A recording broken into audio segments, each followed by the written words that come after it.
Hello एमर्स, एक बार पुनः हम लोग आ गए हैं अपने लेक्चर एंड टॉपिक को आगे बढ़ाने के लिए। जैसा कि आप सभी लोग जानते हैं, हम लोग पढ़ रहे हैं D and F block elements, और D and F block elements में आज हम कुछ नया देख रहे होंगे।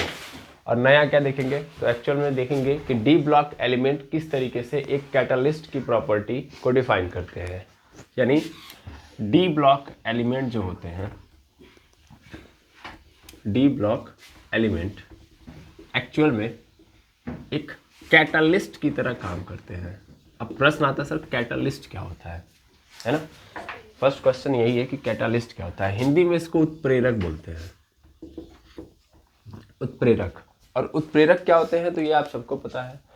उत्प्रेरक का काम होता है कि कोई भी केमिकल रिएक्शन हो रहा है तो उस केमिकल रिएक्शन की स्पीड को फास्ट या स्लो कराना। ठीक है, अगेन समझिएगा।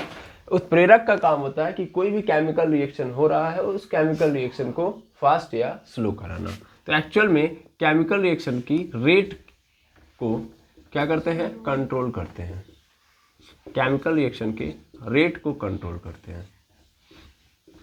ठीक है, अब होता क्या है आखिर कैटलिस्ट में, मेनली क्या है काम, या कैसे हम इसको अच्छे से फील कर पाएंगे। मान लिया हम ये बोल देंगे कि केमिकल रिएक्शन के रेट को कंट्रोल करते हैं, तो इससे ये समझ में आ रहा है कि हाँ केमिकल रिएक्शन को कंट्रोल कर रहे हैं, बट कैसे ये नहीं समझ में आ रहा है। ठीक है, तो चलिए इस चीज़ को समझाने के लिए मैं आपको ऐसे समझा सकता हूँ कि जैसे मान लीजिए आप सभी लोग को पता है कि कोई भी केमिकल रिएक्शन होगा तो उसमें सबसे पहले क्या आएगा, रिएक्टेंट आएगा। ठीक है, और रिएक्टेंट से क्या बनता है, प्रोडक्ट। यही तो होता है। इस साइड क्या होता है, इस साइड रिएक्टेंट, दूसरे साइड प्रोडक्ट। इसको हिंदी में बोलते हैं अभिकारक और इसको बोलते हैं उत्पाद, है ना। तो अभिकारक और इधर उत्पाद। अब मिली अभिकारक जो होता है वो कैसा होता है, तो अभिकारक क्या सर वो पदार्थ जो चाहता है कि हमारे अंदर परिवर्तन आए, और इस पदार्थ के अंदर परिवर्तन के बाद जो पदार्थ पैदा होता है उसको हम क्या बोलते हैं, उत्पाद। ठीक है ना, यानी केमिकल रिएक्शन का जो रिजल्ट होता है वही प्रोडक्ट होता है। बट ये इतना आसान नहीं होता कि रिएक्टेंट फटाक से किस में कन्वर्ट हो जाए, प्रोडक्ट में। मेनली समझिएगा ध्यान से, तो कुछ इस तरीके की स्थिति में आपको दिखाता हूँ। जैसे मान लीजिए ये रिएक्टेंट है, रिएक्टेंट के मॉलिक्यूल्स है। ठीक है, ये मॉलिक्यूल्स एक्चुअल में किस में तब्दील होना चाह रहे हैं, प्रोडक्ट के अंदर। ठीक है ना, अब इनको क्या करना है, अब इनको यहां से यहां पे पहुंचना है, लेकिन बीच में क्या है, बीच में इतना बड़ा क्या रख दिया गया है, ब्रेकर रख दिया गया है। ठीक है ना, इसको क्या बोला जाता है, इसको एक्टिवेशन बार बोला जाता है। क्या बोला जाता है, एक्टिवेशन बार या एक्टिवेशन बैरियर बोलेंगे। बैरियर बोलिए, ज़्यादा बेटर लग रहा है। ठीक है ना, तो एक्टिवेशन बैरियर है ये, एक्टिवेशन बैरियर। अब एक्टिवेशन बैरियर है। अच्छा, कई लोग कहेंगे सर बार क्यों बोला, बार मतलब जानते हैं क्यों क्यों बोला। ऐसे ऐसे समझ सकते हैं कि आप जेल होता है ना, तो जेल के अंदर जो सरिया होता है उसको बार ही बोलते हैं। तो जेल के अंदर सरिया, क्या कोई भी सरिया होगा, छड़ वाला होगा, तो उसको बार ही बोलेंगे। ठीक है, ऐसे समझिएगा। अब इस रिएक्टेंट को करना क्या है, इस रिएक्टेंट को यहाँ से यहाँ पहुँचना है, लेकिन अब इसको क्या करना पड़ेगा, ऐसे चढ़ाई करनी पड़ेगी और चढ़ के फिर तब यहाँ से यहाँ पे जाना पड़ेगा। एक्चुअल में ऐसे हो रहा होता है कि इस रिएक्टेंट को यहाँ से यहाँ तक ऐसे जाना पड़ेगा, ऐसे चढ़ना पड़ेगा। ठीक है, तो चढ़ाई पूरी बहुत लंबी है ना। ऐसा नहीं कि नहीं बनेगा, रिएक्टेंट बनेगा प्रोडक्ट में, लेकिन क्या होगा, बहुत ज़्यादा समय लगेगा। देख पा रहे होंगे जितना ये एक्टिवेशन बैरियर, जितना ये एक्टिवेशन बैरियर लंबा होगा, सपोज करिए ये और ऊपर है, तो इस कंडीशन में क्या होगा, इस कंडीशन में और ऊपर जाएगा। समझ पा रहे हैं। तो एक्टिवेशन बैरियर जितना ऊंचा होगा उतना ही ज़्यादा रिएक्टेंट को प्रोडक्ट में कन्वर्ट होने में समय लगेगा। ठीक है, कैटलिस्ट क्या करता है, कैटलिस्ट जब आता है, यानी कैटलिस्ट को अब यहाँ पे भिड़ा दीजिए, तो कैटलिस्ट एक काम ये करता है कि ये जो एक्टिवेशन बार है इसको डाउन कर देता है। दैट मीन्स इसको इस पे कन्वर्ट कर देगा। अब जब ये यहाँ से यहाँ पे आ गया एक्टिवेशन बार, तो उस कंडीशन में क्या होगा, उस कंडीशन में आराम से ये चला जाएगा। समझ पा रहे हैं, अब आसान हो गया। तो कैटलिस्ट यही करता है। ये जो एक्टिवेशन बैरियर है, देखिए एक्टिवेशन बैरियर पार नहीं करेगा जो रिएक्टेंट, तब जो रिएक्टेंट है, इस रिएक्टेंट को प्रोडक्ट बनने के लिए इस एक्टिवेशन बैरियर को क्या करना पड़ेगा, क्रॉस करना पड़ेगा। अब इतना ऊंचा रहेगा तो ज़्यादा समय लगेगा, इसीलिए क्या करता है, कैटलिस्ट डाउन करा देता है। ठीक है, तो ये काम है कैटलिस्ट का कि एक्टिवेशन बैरियर को नीचे करा देना, जिससे आराम से जो रिएक्टेंट है वो किस में कन्वर्ट हो जाए, प्रोडक्ट में कन्वर्ट हो जाए। अब आराम से मतलब नहीं, जल्दी, है ना। रिएक्टेंट किस में कन्वर्ट हो जाएगा, प्रोडक्ट में। कैसे, फास्ट। कब, जब कैटलिस्ट आएगा तब। लेकिन कभी कभी ऐसा भी होगा, मान लीजिए हमेशा ये बैरियर सबका एक तरीके से तो होगा नहीं, हमेशा एक रिएक्टेंट को प्रोडक्ट में बनने के लिए अलग अलग तरीके के एक्टिवेशन बार देखने के लिए मिलेंगे। जैसे भाई हर केमिकल रिएक्शन की रेट एक समान नहीं होती है, इसका मतलब एक्टिवेशन बैरियर हर जगह सेम नहीं होता है। तो कहीं पे मान लीजिए कि यहाँ पे रिएक्टेंट आपने रखा है, यहाँ पे प्रोडक्ट, एक्टिवेशन बैरियर सिर्फ इतना है ना। ऐसा भी हो सकता है कि क्विक हो जाएगा अपने आप किसी भी कैटलिस्ट के बिना, या ऐसा भी हो सकता है कि यहाँ पे रिएक्टेंट यहाँ पे और एक्टिवेशन बार इतना लंबा है और यहाँ पे प्रोडक्ट है, समझ पा रहे हैं, तो यहाँ पे बहुत ज़्यादा समय लग रहा है। और ऐसा भी हो सकता है कि एक्टिवेशन बैरियर बहुत कमजोर है, बहुत जल्दी ये जो रिएक्टेंट है वो किस में कन्वर्ट हो जा रहा है, प्रोडक्ट में, यानी केमिकल रिएक्शन अकर हो जा रहा है। तो भाई इस केस में चूंकि हमको नजर आ रहा है कि ये रिएक्टेंट प्रोडक्ट में कन्वर्ट करने के लिए, रिएक्टेंट को प्रोडक्ट में जाने के लिए इतना ऊंचा एक्टिवेशन बैरियर झेलना पड़ेगा, तो जाहिर सी बात है यहाँ पे क्या कैटलिस्ट का यूज होगा, आया ना। ऐसे यहाँ पे तो देखा जाए नॉर्मल है, यहाँ पे ज़्यादा दिक्कत नहीं होगी अगर देखा जाए, तो इसलिए हम इसको छोड़ देंगे। लेकिन यहाँ पे आया तो यहाँ पे अभी जो ही रिएक्टेंट रखी ये तुरंत का तुरंत किस में कन्वर्ट हो गया, प्रोडक्ट में कन्वर्ट हो गया। तो यहाँ तो बहुत फास्ट हो रहा है, तो हम अभी इस चीज़ को समझें सोचें, उससे पहले ये प्रोडक्ट में कन्वर्ट हो जा रहा है, तो इसके लिए हमको क्या करना पड़ेगा, इसको ऑब्जर्व करने के लिए, ऐसे कभी कभी किया जाता है कि इसको ऑब्जर्व करने के लिए क्या किया जाएगा, इस एक्टिवेशन बैरियर को बढ़ाया भी जाएगा। यहाँ पे हम क्या कर रहे हैं, यहाँ पे एक्टिवेशन बैरियर को घटा रहे हैं ताकि जल्दी हो जाए, तो कहीं कहीं हमको बढ़ाना भी पड़ता है। तो वही कैटलिस्ट क्या करता है, उल्टा काम करता है, समझ में आ रहा है, वही कैटलिस्ट उल्टा काम करता है, ताकि क्या हो, ताकि फास्ट मतलब जल्दी से जल्दी रिएक्टेंट प्रोडक्ट में कन्वर्ट ना हो। क्लियर। तो कैटलिस्ट दोनों काम करता है, एक तो एक्टिवेशन बैरियर को कम करेगा या डाउन करेगा, और जरूरत पड़ने पे अप भी करने का काम करता है कैटलिस्ट। क्लियर है। तो फिर कैटलिस्ट यहाँ पे कर देगा एक्टिवेशन बैरियर को, ताकि आपको पूरा समय मिले, पूरा मौका मिले, आप इस रिएक्टेंट और आप इस प्रोडक्ट को अच्छे से डील कर पाओ। ठीक। तो कैटलिस्ट का क्या काम है आप समझ गए। अब मेरी जो डी ब्लॉक एलिमेंट है उनके अंदर ये प्रॉपर्टी है, कैसी प्रॉपर्टी है सर, कि वो एक अच्छे कैटलिस्ट है, एक अच्छे उत्प्रेरक है। ठीक है। अब कई सारे कारण हैं, तो सबसे पहले ये इसको यहाँ से हटा दीजिए ताकि हम सीक्वेंस में कारणों को समझते जाए। Note down. चलिए अब जैसे कि मैं एक रिएक्शन लिखूंगा एग्जाम्पल के रूप में, ताकि आप ये समझ पाए कि कैसे एक कैटलिस्ट काम कर रहा है। ठीक है। तो जैसे हम ले रहे हैं 2I माइनस प्लस S2O8 पे -2। ठीक है।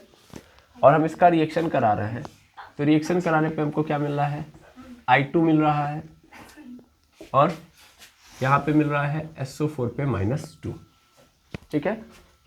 ये आप देखिएगा कि 2I माइनस का हम लोग किससे रिएक्शन करा रहे हैं, S2O8 -2 से, और हमको रिजल्ट में क्या मिल रहा है, I2, और यहाँ पे मिल रहा है SO4 पे -2, और यहाँ पे 2 लगा दीजिएगा बैलेंस करने के लिए। ठीक है। तो ये मिल रहा है। अब प्रश्न है कि ये बना कैसे। तो एक्चुअल में यहाँ पे क्या किया गया है, यहाँ पे Fe3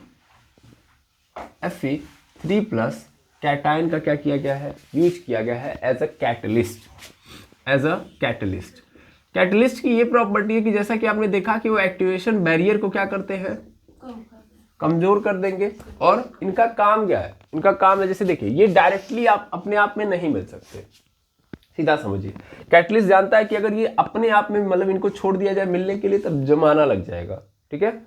और एक जमाने के बाद ये यहाँ से यहाँ पहुंचेंगे, तो उससे बेटर है हम क्या करेंगे कि हम जाके बारी बारी इन लोगों से मिलेंगे, हम एक बार इनसे मिलेंगे, एक बार इनसे मिलेंगे, हम इनको इसमें कन्वर्ट करा देंगे, फिर हम इनको इसमें कन्वर्ट करा देंगे, और चुपचाप घरे चले आएंगे। समझ पा रहे हैं।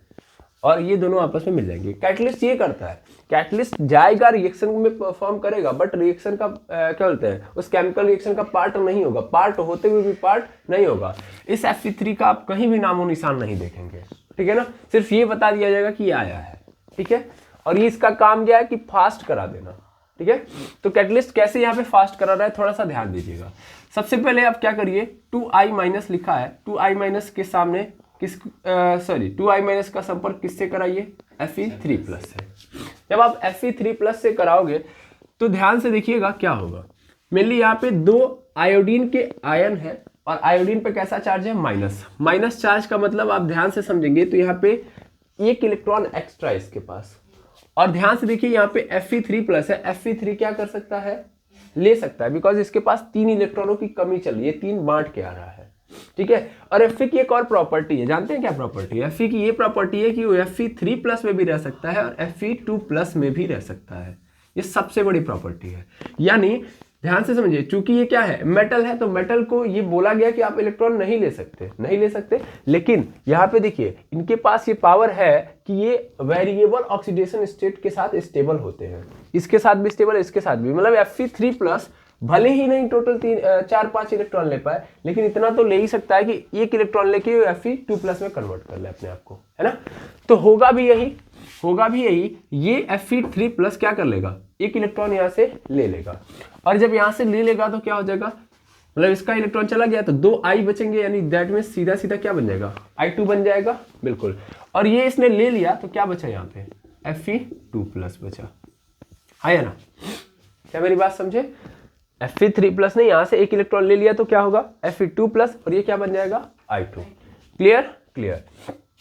देखिए आप इस पे काम मत करिए, इसको मतलब ये लास्ट में हम बैलेंस करने के लिए रखे होते हैं, ठीक है ना। मेनली इसका काम है, मतलब यहाँ पे जो 2 लगा रहे हैं वो क्या करने के लिए, बैलेंस कराने के लिए। पूरा फोकस कहाँ पे होना चाहिए, इस पे, कि माइनस है, दैट मीन्स एक्स्ट्रा इलेक्ट्रॉन थे, इसने अपना इलेक्ट्रॉन इसको दे दिया ताकि वो अपने आप को क्या कर पाए, अपने आप को स्टेबल कर पाए। तो इसने दे दिया तो I2 बन गया, और इसने ले भी लिया क्योंकि इसके पास एक कैपेबिलिटी है कि ये ले सकता है, Fe3+ से Fe2+ बना सकता है। अब ये Fe2+ आएगा किसके संपर्क में, इनके संपर्क में, तो ध्यान दीजिए, ये Fe2+ है ना, और प्लस H2O8-2, ठीक है, ऐसा कुछ नजर आ रहा है आपके सामने। अब यहाँ पे क्या करेगा, ये Fe2+, अगेन ये Fe2+ किस में कन्वर्ट हो जाएगा, Fe3+ में। क्या होगा, Fe2+ किस में कन्वर्ट हो जाएगा, Fe3+ में। अब कैसे कन्वर्ट होगा ध्यान दीजिएगा, तो यहाँ पे ये Fe2+ क्या करेगा, अपने पास से एक इलेक्ट्रॉन और निकाल के इसको दे देगा, अपने पास से एक इलेक्ट्रॉन और इसको निकाल के दे देगा। अब इससे क्या होगा कि ये पूरा का पूरा ब्रेक हो जाएगा, और ब्रेक होके किस में कन्वर्ट हो जाएगा, SO4-2 में, SO4-2 में। समझ आ रहा है? जब ये एक इलेक्ट्रॉन इसको दे देगा तो ये H2O8-2 इसमें कन्वर्ट हो जाएगा SO4-2 में, और अगेन ये क्या बन जाएगा, Fe3+।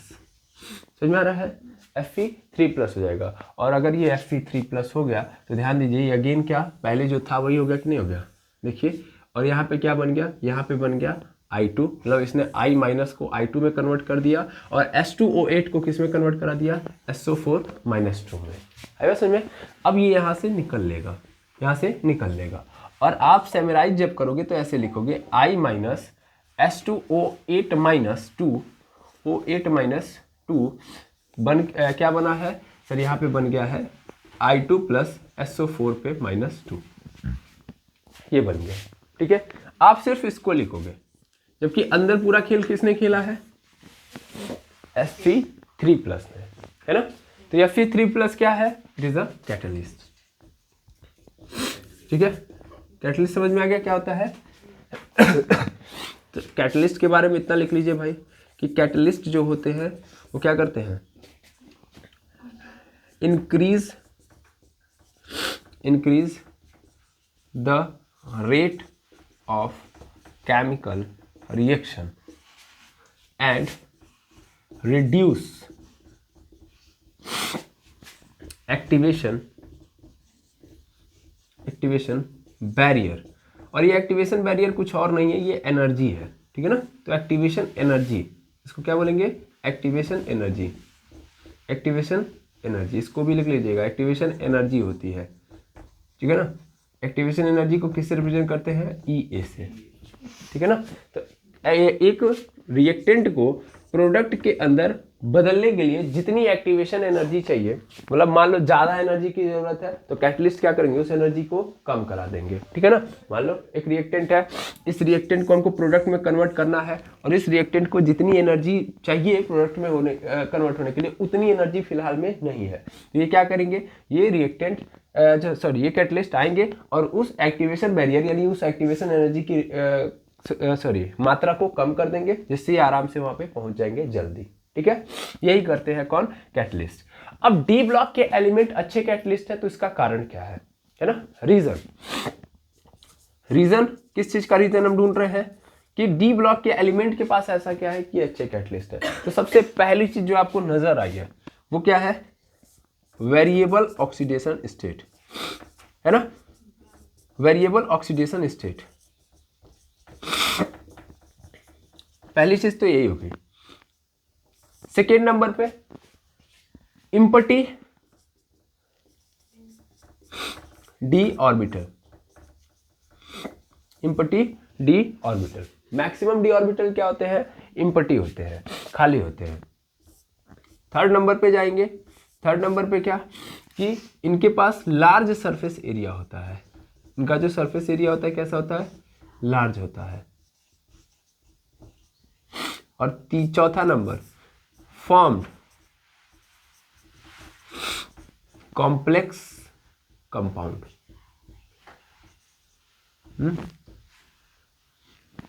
नहीं दिख रहा है, लार्ज सरफेस एरिया आप अपने हिसाब से याद रखिएगा, बस इतना लिख लीजिए, ये जरूरी है।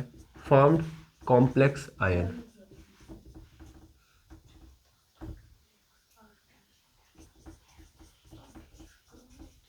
कंपाउंड, ठीक है। ये तीन रीजन है, तीन रीजन है कि डी ब्लॉक एलिमेंट एक अच्छे कैटलिस्ट होते हैं, ठीक है ना। Why D block element a good catalyst, ठीक है।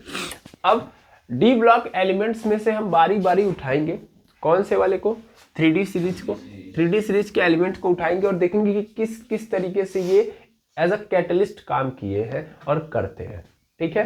तो यहां तक आप नोट डाउन कर लीजिए। और मुझे जहां तक लगता है कि आपको कैटलिस्ट की फीलिंग आ चुकी होगी, ऐसा नहीं कि कैटलिस्ट की फीलिंग नहीं है आपके पास, अब आ चुकी होगी कैटलिस्ट क्या कर रहा है। जैसे यहाँ से आपने देख लिया, इसीलिए मैंने पहले एग्जाम्पल दे दिया ताकि आपको ज़्यादा अच्छे से समझ में आ जाए। Note down. चलिए सबसे पहले हम देखते हैं पहले नंबर पे कौन आएगा 3D सीरीज में। एक बार 3D सीरीज पहले मैं पूरा लिख देता हूँ। सबसे पहले कौन होता है, स्कैंडियम, फिर वेनेडियम, फिर टाइटेनियम होता है, फिर वेनेडियम, फिर क्रोमियम, मैग्नीज होता है, फिर आयरन होता है, फिर cobalt, nickel, copper and zinc होता है। सबसे पहले हम लेके आते हैं स्कैंडियम को। तो स्कैंडियम क्या होता है, स्कैंडियम एक अच्छा कैटलिस्ट होता ही नहीं है। तो सबसे पहले नंबर पे ये लिख लीजिए कि scandium as a catalyst work नहीं करता है, ठीक है। कौन करता है, टाइटेनियम। टाइटेनियम करेगा। देखिए टाइटेनियम कैसे करता है, तो टाइटेनियम एक जिगलर नाटा कैटलिस्ट, मतलब जिगलर नाटा नाम के कैटलिस्ट की तरह काम करता है। अब जिगलर नाटा कैटलिस्ट क्या है, ध्यान देंगे। इसमें आएगा आपके सामने TiCl4 प्लस Et3Al। अब ये क्या है, इसको देखिएगा। TiCl4 ये समझ रहे हैं आप, टाइटेनियम क्लोराइड, और Et3Al का मतलब क्या है, इसको हम बोलेंगे एल्यूमिनियम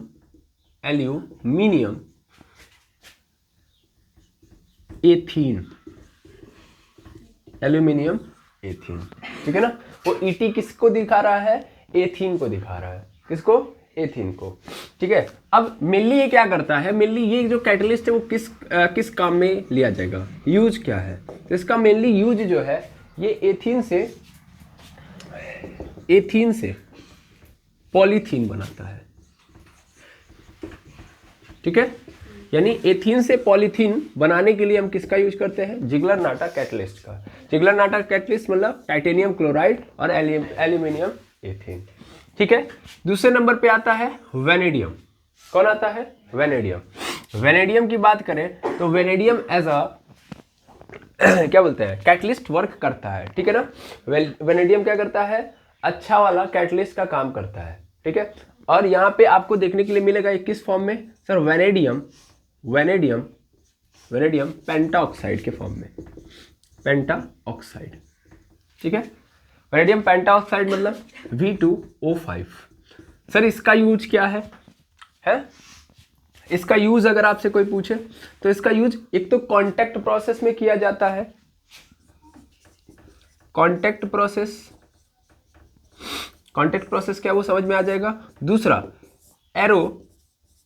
एरोमेटाइजेशन, इसमें वर्क किया जाता है इसका, ठीक है। अब पहले नंबर पे ये देखते हैं एरोमेटाइजेशन क्या होता है। तो एरोमेटाइजेशन का मतलब होता है कि एक ऐसा प्रोसेस जिसमें non aromatic compound aromatic compound के अंदर कन्वर्ट होते हैं, ठीक है। नॉन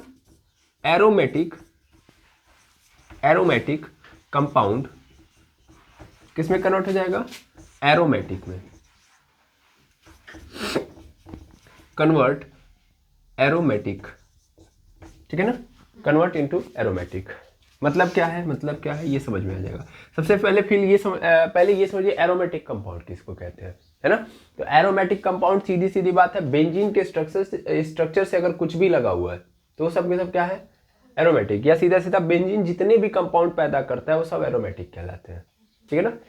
तो ध्यान देंगे, बेंजीन की बात अगर हो रही है तो बेंजीन की बात हो रही है, यानी एरोमेटिक की बात हो रही है तो बेंजीन की बात हो रही है, ठीक है ना। एरोमेटिक मतलब बेंजीन, एरोमेटिक मतलब बेंजीन, बेंजीन जो भी कंपाउंड बनाता है उसको एरोमेटिक बोलते हैं। अब नॉन एरोमेटिक मतलब वो बेंजीन नहीं है ना। तो वो कोई भी हो, अगर बेंजीन नहीं है तो उसको हम क्या बोलेंगे? नॉन एरोमेटिक बोलेंगे। या ऐसे भी समझ लो कि कोई क्लोज क्या बोलते हैं, चेन है, कार्बन की क्लोज चेन है बट वो बेंजीन नहीं है, ठीक है ना। इसका एग्जांपल मैं यहां से दे सकता हूं कि आपको साइक्लोहेक्सेन मिल जाए। क्या मिल जाए? साइक्लोहेक्सेन। और साइक्लोहेक्सेन से आपने क्या बना दिया? बेंजीन। साइक्लोहेक्सेन से क्या बना दिया? बेंजीन। नीचे दिख रहा है साइक्लोहेक्सेन से बेंजीन। साइक्लोहेक्सेन जानते हैं किसको बोलते हैं? हाँ या ना, बताइए।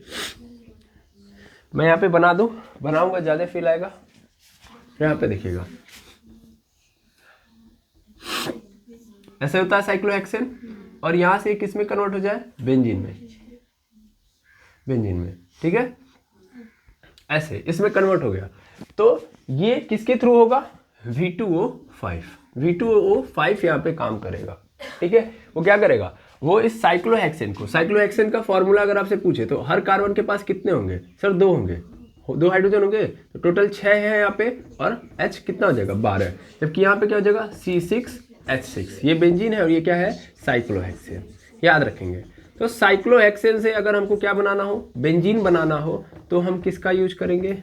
तो हम V2O5 का यूज करेंगे। और कांटेक्ट प्रोसेस मतलब यहाँ पे अभी मैं आगे जाके बताऊंगा, फिर फिलहाल में याद रखिएगा कि H2SO4 से संबंधित है। H2SO4 मतलब H2SO4 से हमको क्या कराना है? इसका डीलिंग कराना है V2O5 का, ठीक है। तो कांटेक्ट प्रोसेस कहलाएगा। आई थिंक समझ में आ गया होगा कि किस तरीके से एज अ कैटलिस्ट काम करता है V2O5। V2O5 का अगर आप स्ट्रक्चर देखोगे तो मेनली कैसे ही आपको दिखाई देगा। तो ध्यान देंगे, यहाँ पे O बनाइएगा, इधर लेके आइएगा V, और यहाँ पे 2 ठो O यहाँ पे, 2 O यहाँ पे, ऐसे ही एक V और पकड़िएगा, 2 O यहाँ पे और 2 O यहाँ पे। समझ में आ रहा है? इस तरीके से आपको V2O5 का स्ट्रक्चर नजर आएगा, ठीक है। क्लियर है? आसान भी है। एक को बीच में कर दीजिए, 2 ठो दे दीजिए, खत्म, ठीक है। इसको नोट डाउन करिए। अब कांटेक्ट प्रोसेस भी देख लीजिए। कांटेक्ट प्रोसेस में क्या होगा? ध्यान देंगे। तो कांटेक्ट प्रोसेस में आप लेंगे SO2 और हाफ O2, ठीक, हाफ O2। ये एक रिवर्सेबल रिएक्शन होता है, और यहाँ पे आप यूज करोगे वेनेडियम पेंटाऑक्साइड का, ओके। नीचे ना रखो, ऊपर रखो, V2O5 देखने में ठीक लगेगा। तो यहाँ से क्या बनेगा? SO3 बनेगा, ठीक है। अब इस SO3 को लेके आओ और इसका रिएक्शन कराओ H2SO4 से, ठीक है। तो क्या बनेगा? H2S2O7, ठीक है। इसको हम क्या नाम देते हैं? इसको हम नाम देते हैं ओलियम। क्या नाम देते हैं? ओलियम, ठीक है। अब फिर इस ओलियम को लेके आओ, H2S2O7 को लेके आओ, और इसके साथ क्या करा दो? पानी का एडिशन करा दो। तो जब पानी का एडिशन कराओगे तो अगेन क्या मिल जाएगा? H2SO4 मिल जाएगा, ठीक है। क्लियर? ये पूरा का पूरा जो प्रोसेस होता है यही क्या कहलाता है? कांटेक्ट प्रोसेस, ठीक है। अब कई लोगों के मन में ये दुविधा उत्पन्न होगी कि H2SO4 तो पहले हमारे पास था, हम तो लेके आए हैं, तो फिर अगेन यहाँ पे H2SO4 बना है ना। लेकिन यहाँ और यहाँ में फर्क है। वो फर्क क्या है ये बताइए। सिर्फ सिंबल से नहीं होता है, यही तो खेल है इसका, ठीक है, सिर्फ सिंबल से नहीं होता। यहाँ पे जो सिंबल आप देख पा रहे हो कि यहाँ पे H2SO4 है, यहाँ भी H2SO4 है, तो यहाँ वाले और यहाँ वाले में फ़र्क है। चलिए वो फ़र्क आप ढूंढिएगा, ठीक है ना। बस मैं इसके आगे एक सिंबल यहाँ पे लगाऊंगा I, ठीक है, और इसके आगे सिर्फ और सिर्फ ये 2 लिख दूंगा, ठीक है, बाकी आप देख लीजिएगा। तो V2O5 देखिए किस तरीके से वर्क कर रहा है। तो कॉन्टेक्ट प्रोसेस क्या है ये समझ गए आप, एरोमेटाइजेशन क्या है ये भी आप समझ गए, ठीक है। तो इस तरीके से आपने एज अ कैटलिस्ट किसको देखा, वेनेडियम को देखा। अब किसको देखेंगे हम लोग, क्रोमियम को, ठीक है। तो क्रोमियम को देखा जाए, क्रोमियम को देखिए। अब क्रोमियम जो होता है वो क्रोमियम भी, मैं यहां से अगेन हिंट देता हूं, ये भी क्या किया जाता है, एरोमेटाइजेशन के लिए ही यूज किया जाता है, ठीक है ना। और क्रोमियम को तो कई बार देखा गया है, क्रोमियम को कई बार देखा गया है। मेनली इसको आप देखोगे तो Al2O3 प्लस Cr2O3 के फॉर्म में मिलेगा, Cr2O3 के फॉर्म मिलेगा। ये क्या है, एल्यूमिनियम ऑक्साइड, एल्यूमिनियम ऑक्साइड,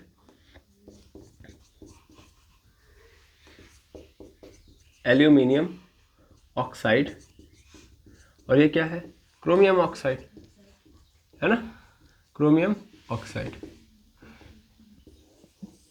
किस लिए यूज किया जाता है, एरोमेटाइजेशन। क्या एरोमेटाइजेशन में दिक्कत है, नहीं, ठीक।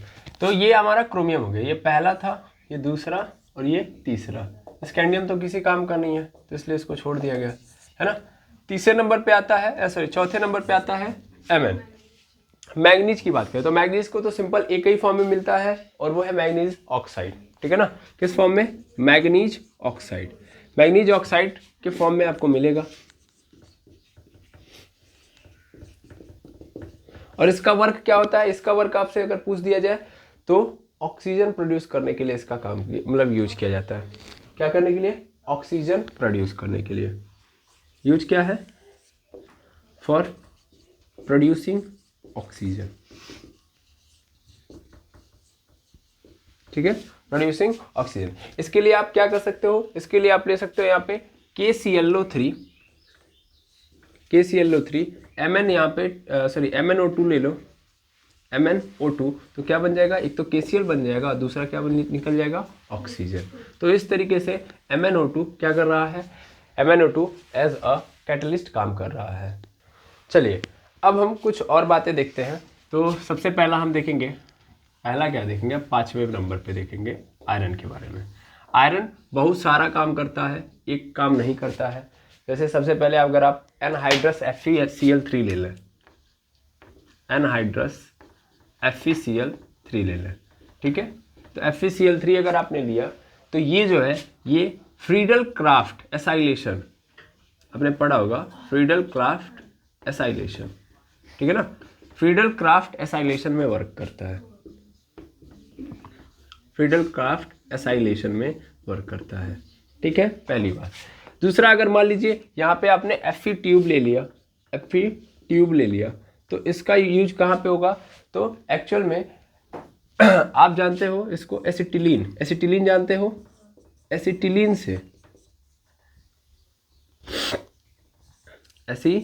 से बेंजीन में कन्वर्ट कराए, मतलब सॉरी एसिटिलीन है, एसिटिलीन से क्या बना दोगे आप, बेंजीन बना दोगे। क्या बना दोगे, एसिटिलीन से बेंजीन बना दोगे।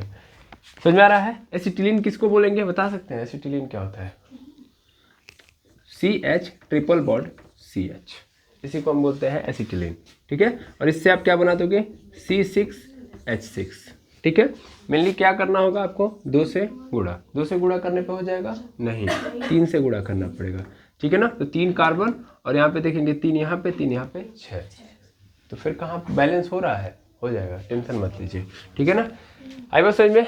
किसका यूज करोगे आप यहाँ पे, Fe ट्यूब का, ठीक है। उसके अलावा ये देखते जाइए, आयरन एज अ कैटलिस्ट 2 काम अभी तक कर चुका है। तीसरा काम आप देखोगे तो यहाँ पे आप जानते हो कि जब हम नाइट्रोजन से, जैसे नाइट्रोजन लेते हैं और फिर 3H2 लेते हैं तो क्या बनता है, यहाँ पे बन जाता है NH3। तो यहाँ पे सीधा जो आयरन होता है वो यहाँ पे एज अ कैटलिस्ट काम करता है और उसके मौजूदगी में ये हो रहा होता है NH3, ठीक है, ये चौथा, सॉरी तीसरा। एक चौथा काम भी देख लो इसका, चौथा काम, चौथा ये सपोज करिए कि कुछ नहीं है तो एज अ रीएजेंट भी काम करेगा। कैसे काम करेगा? रीएजेंट। जैसे अगर हमारे सामने हो FeSO4 और यहाँ पे H2O2, तो ये एज अ रीएजेंट काम करता है। रीएजेंट क्या होता है जानते हैं ना? रीएजेंट जो रिएक्शन कंप्लीट करवाता है, ठीक है ना, इसकी मदद से क्या होता है? रिएक्शन होता है। ठीक है, इसको क्या बोलते हैं? इसको एक नाम भी दे देते हैं, फेंटोन्स रीएजेंट। इसको क्या नाम दे देते हैं? फेंटोन्स रीएजेंट। ठीक है, ये फेंटोन्स रीएजेंट है। चारों याद रख लो। एनहाइड्रस FeCl3 है, इसको फ्रीडल क्राफ्ट एसाइलेशन में यूज किया जाता है। Fe ट्यूब का यूज क्या करने के लिए?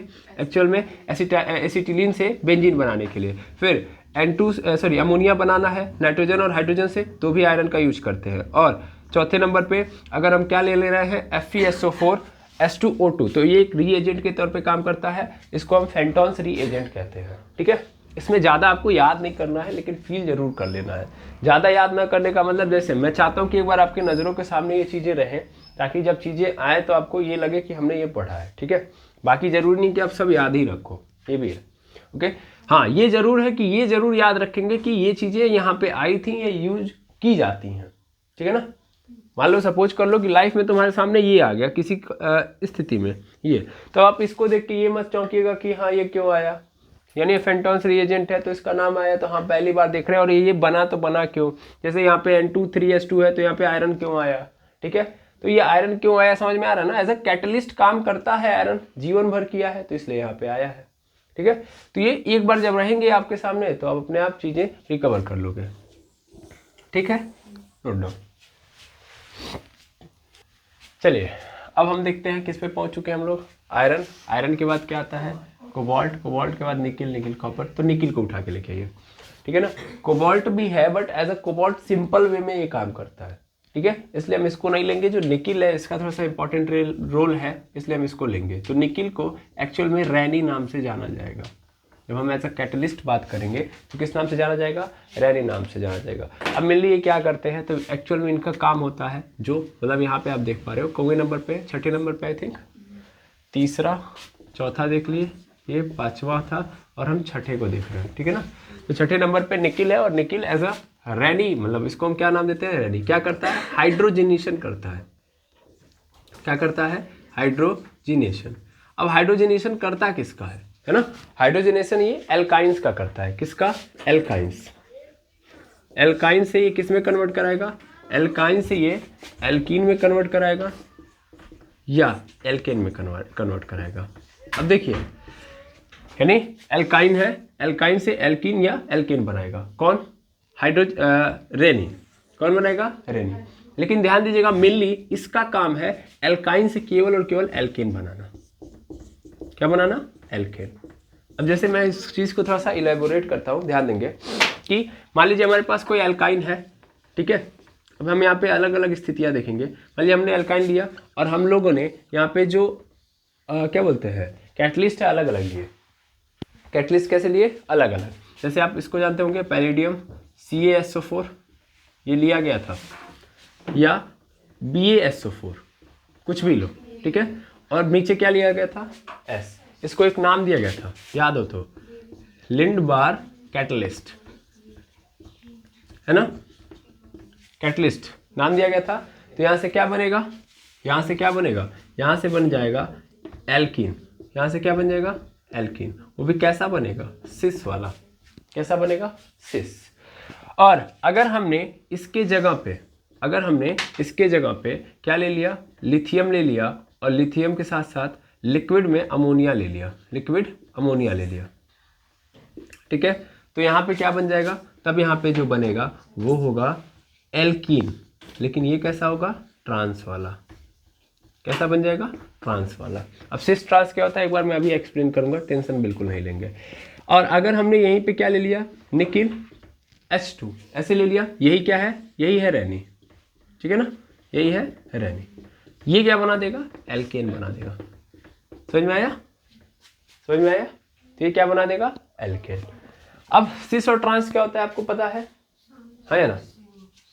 सिस का मतलब क्या होता है कि भैया सीधा सीधा मान लेता हूँ कि आपने कोई कंपाउंड यूज किया है, सॉरी स्पेशल कोई भी एटम लिया है और वो एटम क्या है, एक्सिस के एक साइड है, ठीक है ना।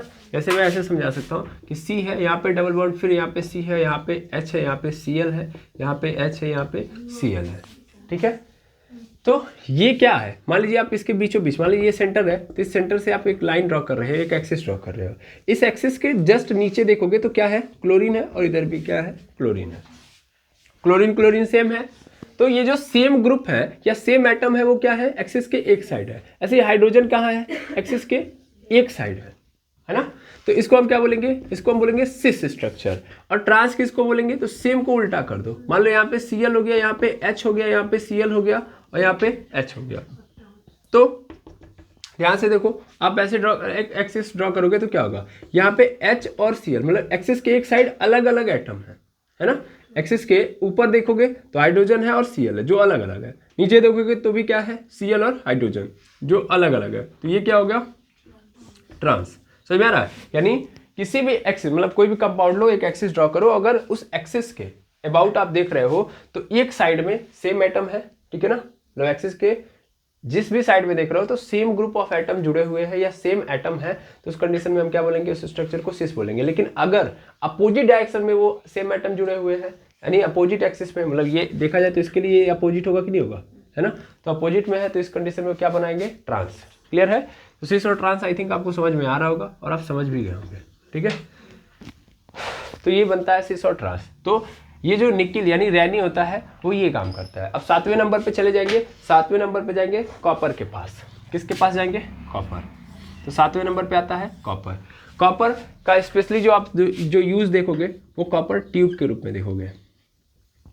किसमें, कॉपर ट्यूब के रूप में। और मेन क्या काम होता है, तो मेन इसका काम होता है एरोमेटाइजेशन। एरोमेटाइजेशन कितने लोग करा चुके सर, सबसे पहला बताइए। V2O5 इसने कराया था। दूसरे नंबर पे आया था Al2O3 प्लस Cr2O3, ये भी कराया है। इसके साथ साथ अभी जस्ट कुछ देर पहले कौन आया था, Fe था। Fe ने भी क्या कराया है, एरोमेटाइजेशन कराया है। एसिटिलीन से बेंजीन बनाया, तो क्या है वो, एरोमेटाइजेशन ही तो है, आया ना। उसके बाद फिर क्या था, चौथे नंबर पे बताइए, Fe ट्यूब था यहाँ पे, सॉरी Fe ट्यूब ने कराया था, तो Fe ट्यूब लिख लीजिएगा। अब कौन आ चुका है, कॉपर ट्यूब। तो कॉपर ट्यूब, तो 4 लोगों ने अभी तक क्या करा दिया, एरोमेटाइजेशन, ठीक है ना। एरोमेटाइजेशन मतलब समझ पा रहे होंगे ना कि ये लोग क्या बना रहे हैं, ये सभी के सभी मिलके क्या बनाएंगे, एरोमेटिक कंपाउंड बनाएंगे। मैं बेंजीन नहीं बोल सकता, बेंजीन इसलिए नहीं बोल सकता क्योंकि सिर्फ बेंजीन अगर मैंने बोल दिया तो इसका मतलब केवल बेंजीन होगा, ठीक है ना। जबकि ये मतलब यहाँ पे क्या है, यहाँ पे मतलब ये है कि बेंजीन से कनेक्टेड, मतलब बेंजीन तो होगा, उसके अलावा बहुत सारे बनेंगे। अब बेंजीन के अंदर कुछ भी आप ऐड कर दोगे तो वो बेंजीन नहीं रह जाएगा, उसकी प्रॉपर्टी बदल जाएगी, ठीक है। ये बात याद रखेंगे। तो आई होप ये वाली कहानी समझ में आ गई होगी, है ना। इसको आप क्या करेंगे, सबसे पहले नोट डाउन करेंगे। तो इस तरीके से आप लोगों ने क्या देख लिया कि डी ब्लॉक के एलिमेंट कैसे कैटलिस्ट की प्रॉपर्टी शो कर रहे हैं, ठीक है। अब मुझे लगता है कि जितने भी हैं अब आपको याद भी हो चुके होंगे, है ना। जितने भी हम लोगों ने देखे हैं वो सब के सब याद भी हो चुके होंगे। सबसे पहला क्या है, जिगलर नाटा, है ना। जिगलर नाटा कैटलिस्ट है। क्या है इसका फॉर्मूला, TiCl4 एंड प्लस अगला क्या है, Et3Al, ठीक है। इसी को हम क्या बोलते हैं, जिगलर नाटा कैटलिस्ट। क्या करने के लिए यूज किया जाता है, क्या करने के लिए बताइए, फटाक से बताइए। एथीन से पॉलीथीन बनाने के लिए, ठीक है ना, भूलिए मत। एथीन से पॉलीथीन बनाना होगा तो हम किसका यूज करेंगे, जिगलर नाटा कैटलिस्ट का, पहला। दूसरा तो बहुत आसान है, V2O5 है। और मेनली V2O5 को क्या कहते हैं हम लोग, सॉरी कहाँ यूज करते हैं, कॉन्टैक्ट प्रोसेस के रूप में यूज करते हैं। इसको तो वेनेडियम पेंटॉक्साइड बोलते हैं, वो पता है। और दूसरे नंबर पे है एरोमेटाइजेशन, है ना। एरोमेटाइजेशन के लिए भूलना नहीं है, एरोमेटाइजेशन के लिए क्या है, बहुत लोग आएंगे, बहुतों का आपको नाम भी याद होगा, ठीक है ना। अगेन मैं एरोमेटाइजेशन के लिए अगेन लिख दे रहा हूँ, V2O5 पहले नंबर पे, दूसरे नंबर पे Al2 O3 प्लस Cr2O3। तीसरे नंबर पे आयरन का जो ट्यूब है, आयरन ट्यूब। चौथे नंबर पे फिर कॉपर ट्यूब। ये 4 लोग आएंगे एरोमेटाइजेशन कराने। इसके बाद चले जाइए कहाँ पे, क्रोमियम के बाद, हाँ सॉरी क्रोमियम पे ही आइए। क्रोमियम पे, क्रोमियम का तो यही था Al2O3 Cr2O3, सीधा सीधा क्या कराएगा, एरोमेटाइजेशन, ठीक है ना। तो Al2O3 प्लस Cr2O3, क्लियर। उसके बाद मैग्नीज का देखेंगे तो वो भी एकदम सिंपल है, मैग्नीज ऑक्साइड, है ना। मैग्नीज ऑक्साइड क्या करने के लिए यूज किया जाता है, ऑक्सीजन बनाने के लिए, है ना। सबसे आसान है, मैग्नीज ऑक्साइड क्या करता है, प्रोड्यूसिंग ऑक्सीजन। और इसका तो आपको रिएक्शन भी याद हो जाएगा, KClO3 और यहाँ पे आप क्या लोगे, MnO2 क्या बना देगा, KCl प्लस O2, इसको भूलिएगा भी मत भी। 5वें नंबर पे जाएंगे तो आयरन है। आयरन तो बहुत सारा काम कर रहा है ना। आयरन बहुत सारा काम कर रहा है। अगर हम एनहाइड्रस FeCl3 ले रहे हैं तो ये क्या कराएगा, फ्रीडल क्राफ्ट एसाइलेशन कराएगा, ठीक है ना, फ्रीडल क्राफ्ट एसाइलेशन। दूसरे नंबर पे देखिए जितना याद है उतने पे ही काम करेंगे। अगर मान लीजिए आयरन ट्यूब है तो आयरन ट्यूब क्या कराएगा, वो जस्ट देखा हम लोगों ने, एरोमेटाइजेशन कराएगा। तीसरे नंबर पे सिंपल, अगर मैं Fe को ले लूँ तो ये Fe क्या कराएगा, ये Fe एक्चुअल में अमोनिया बना देगा। N2 प्लस 3H2 से क्या बना देगा, अमोनिया। क्या बन जाएगा यहाँ पे, NH3 हो जाएगा। फिर चौथे नंबर पे देखो, चौथे नंबर पे अगर देखा जाए तो हम लोग अगर ले रहे हैं FeCl3 प्लस H2O2, ठीक है ना, ये ले रहे हैं तो इसको क्या बोलते हैं, फेंटॉन्स रीएजेंट, ठीक है ना, फेंटॉन्स रीएजेंट। तो चारों हो गए। अब आते हैं छठे नंबर पे हम किसके पास जाएंगे, कौन है, निकिल। निकिल के लिए हम कहाँ पे एज अ रैनी यूज करेंगे। रैनी मतलब सीधा सीधा ये क्या कराएगा, एल्काइन से एल्कीन बनाने में मदद करेगा। वो ऊपर वाला नहीं याद है, कोई दिक्कत नहीं है, आप इसको याद रखिएगा, NiH2, एल्काइन से क्या बन जाएगा, एल्केन्स। फिर उसके बाद कौन सा आया है, तो कॉपर आया है। तो कॉपर में तो और आसान है, कॉपर ट्यूब होता है ना। कॉपर के लिए हम लोग कौन सा, कॉपर ट्यूब, और कॉपर ट्यूब मतलब एरोमेटाइजेशन, ठीक है। तो जितना हो सकता था आपको याद भी हो गया, कैटलिस्ट का नाम भी, है ना, और कैटलिस्ट की प्रॉपर्टी क्यों आती है ये समझ में आ रहा है ना। अब देखिए इसके अंदर डिटेल में हम जाके देख सकते हैं, लेकिन हमको लगता है कि वो जो एक एग्जांपल था वहां से ही आप क्लियर हो गए होंगे कि क्या खेल होता है। इसमें सबसे मेन जो रोल होता है इनका, इसलिए ज्यादा इंपॉर्टेंट बन जाता है एज अ कैटलिस्ट, ये ज्यादा अच्छे से काम कर पाते हैं क्योंकि इनके पास सबसे पहली प्रॉपर्टी, तो ये क्या कर सकते हैं, ये क्या कर सकते हैं, अपने अंदर ऑक्सीजन ले सकते हैं और जब मन करे दे सकते हैं, क्योंकि खाली भरा, मतलब खाली बहुत ज्यादा है, ठीक है, पहली बात। दूसरी बात, वेरिएबल ऑक्सीडेशन स्टेट, सबसे बड़ी पावर जो है डी ब्लॉक एलिमेंट के पास वो है वेरिएबल ऑक्सीडेशन स्टेट, और ये भी पावर इसी कारण आई है क्योंकि उनके पास खाली क्या है, ऑर्बिटल है ना। ज्यादा खाली ऑर्बिटल होने के कारण जब मन कर रहा है बुला ले रहे हैं, जब मन कर रहा है भेज दे रहे हैं, ठीक है ना।